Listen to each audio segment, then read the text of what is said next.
Bem-vindos a esta nossa exploração de hoje. Olha, num mundo que está cada vez mais dominado por telas, inteligência artificial e pura mecânica, é simplesmente fascinante perceber como narrativas milenares, daquelas bem antigas mesmo, ainda moldam a nossa vida moderna. A grande questão aqui é por que essas antigas mitologias continuam exercendo um poder tão profundo sobre nós? Bom, é exatamente isso que a gente vai desvendar agora, mergulhando na visão genial de Joseph Campbell. Então, vamos direto ao ponto aqui. O Campbell já começa com uma tese impressionante sobre o que realmente move a humanidade. Sabe aquele velho clichê de que todo mundo está numa busca incansável pelo sentido da vida? Pois é. Segundo ele, não é bem isso que a nossa psique procura, não. O que a gente busca de verdade é uma ressonância contínua, tanto física quanto espiritual. A gente quer sentir aquele maravilhamento genuíno de existir, sabe? Sentir isso pulsando no próprio corpo e no fundo da alma. É a pura experiência de estar vivo. Seção 1. O mundo desmitologizado. Para a gente entender a urgência dessa busca hoje, precisamos olhar para a realidade de uma sociedade que, aos poucos, foi perdendo aquelas narrativas orientadoras e rituais ancestrais que costumavam nos unir. Dá só uma olhada nesse contraste, é bem chocante. Pensa numa sociedade tradicional, com bases mitológicas fortes, lá a passagem para a vida adulta era marcada por iniciações cheias de significado, unindo todo mundo por meio de regras implícitas muito sólidas. Agora, quando esses ritos somem, o que sobra é o tumulto. Sem essa bússola, sem modelos estruturados de passagem, a juventude moderna acaba sendo forçada a inventar os seus próprios rituais para fazer a transição para a vida adulta. E o grande problema é que, muitas vezes, isso se traduz em rituais perigosos de gangues nas ruas, justamente pela falta de um caminho claro. E as consequências desse vazio que a gente vive são avassaladoras. A humanidade basicamente perdeu as suas estrelas fixas, ou seja, aqueles horizontes morais que garantiam um caminho seguro. E como as religiões mais tradicionais acabaram ficando apegadas a metáforas que já não conversam com o mundo atual, o que a gente vê é um aumento absurdo de experiências místicas guiadas puramente por química. É a busca pela transcendência, mas sem nenhum preparo espiritual para isso. O resultado? Uma perda geral daquela bússola interna que é tão fundamental para a nossa civilização. Vamos para a seção 2, a experiência de estar vivo. Agora que a gente já entendeu esse vazio, vamos ver a redefinição revolucionária que o Campbell faz sobre o que um mito realmente entrega para o espírito moderno. O ponto crucial aqui é o seguinte: a gente precisa separar essa busca intelectual por respostas prontas daquela alegria e sofrimento viscerais que fazem parte de existir. A nossa mente tem essa mania, né? Ela fica obcecada em achar uma lógica fria para tudo, tentando definir metas o tempo todo. Mas experienciar a vida é outra história. É sentir a ressonância vibrante do agora. O mito, na verdade, não está aí para dar respostinhas intelectuais. Ele serve para alinhar o nosso espírito com essa maravilha que é viver plenamente o momento presente. E isso leva a gente a uma compreensão bem mais profunda. Mitos definitivamente não são mentirinhas antigas, nem fábulas infantis ou ciência mal feita. Na verdade, eles são mapas interiores extremamente precisos. Pensa neles como histórias desenhadas por pessoas sábias que conseguiram navegar pelas águas turbulentas da alma humana. Eles deixaram pistas vitais para que a gente possa alcançar as nossas maiores potencialidades espirituais. A grande sacada é que os mitos são literalmente manuais de sobrevivência para a alma. Seção 3, rituais escondidos no cotidiano. E olha, se engana muito quem acha que esses mapas ficaram presos lá no passado. A gente vai direcionar o foco agora para ver como essas estruturas míticas ainda estão operando perfeitamente bem debaixo do nosso nariz no dia a dia. A mitologia moderna está super ativa ao nosso redor. Por exemplo, quando todo mundo se levanta para um juiz que entra no tribunal, a reverência não é para a pessoa, com todas as suas falhas humanas. A honra ali é para o papel mítico que aquela toga preta representa, simbolizando a autoridade eterna da lei. É a mesma coisa com o uniforme militar, onde a vida pessoal é sacrificada em nome de um propósito coletivo maior. E tem mais. Temos um ritual super familiar, mas que muita gente não vê o peso real, a intensa alquimia espiritual do casamento. Olhar para o casamento pelas lentes da mitologia explica demais as crises que a gente vê hoje em dia. Muitas vezes ele falha porque é tratado só como um romance superficial prolongado, e vamos ser sinceros, só isso uma hora cansa, né? Mas no fundo, o casamento é um exercício espiritual profundíssimo de sacrifício do próprio ego.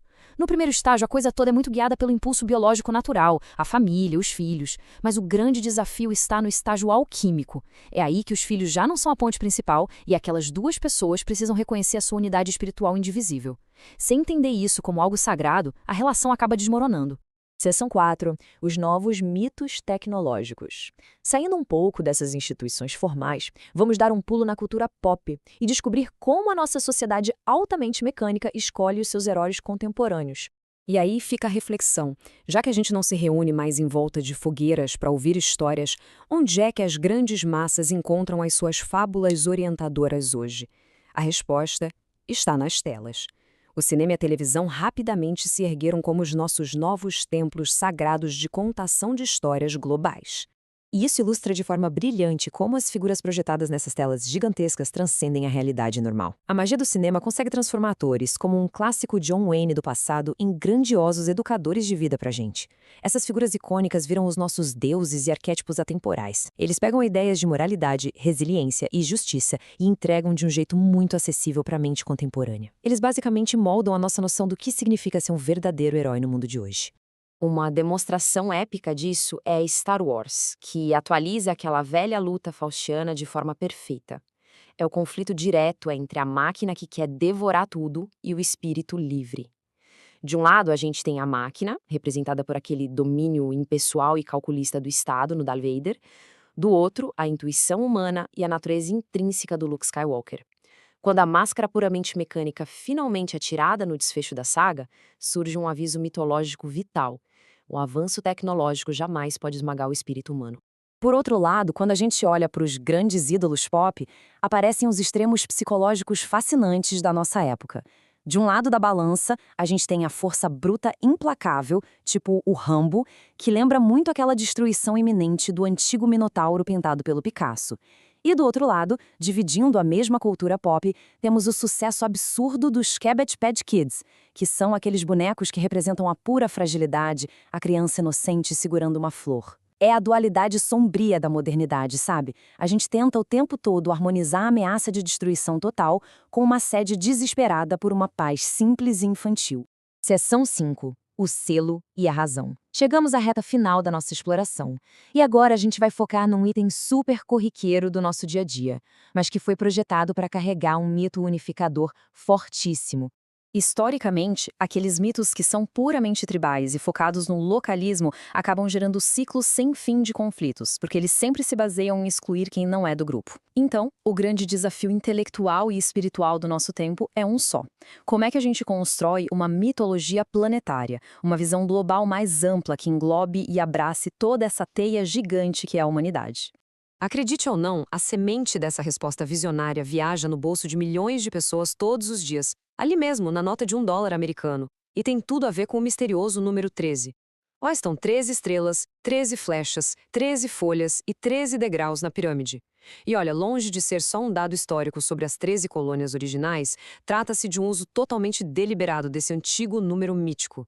Ele sinaliza a morte da velha ordem e a majestosa transformação para um ciclo de existência totalmente novo. O que é realmente interessante nessa geometria do grande selo é ver a maneira genial como os ideais de fundação tentaram desenhar uma sociedade baseada não na força bruta, mas estritamente na razão. A pirâmide converge para o alto e é coroada com o olho, que reflete a mente imaculada e racional da criação.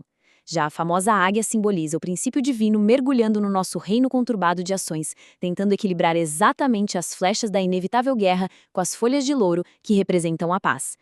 E se a gente subir o olhar ali acima da águia, a gente se depara com um arranjo peculiar das 13 estrelas. Elas formam um antigo selo de Salomão, composto por triângulos geométricos de proporções pitagóricas. O verdadeiro ensinamento escondido nessa geometria toda é que o centro criador de pura verdade se conecta intimamente com todos os extremos ao mesmo tempo. E, gente, essa é a tese definitiva da democracia. A promessa de que absolutamente qualquer pessoa tem a capacidade natural maravilhosa de acessar a verdade e a razão superior. Fechando essa nossa jornada contemplativa por ideias tão profundas, fica um último questionamento para a gente levar adiante.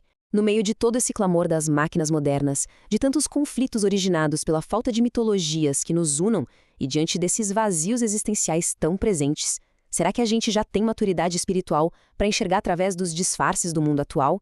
Será que estamos finalmente prontos para abandonar aquelas velhas certezas que nos limitam e sintonizar os nossos sentidos com essa magnífica, eterna e misteriosa música do universo que nos convida diariamente a experimentar a verdadeira glória de estar vivo? Bom, o convite está feito.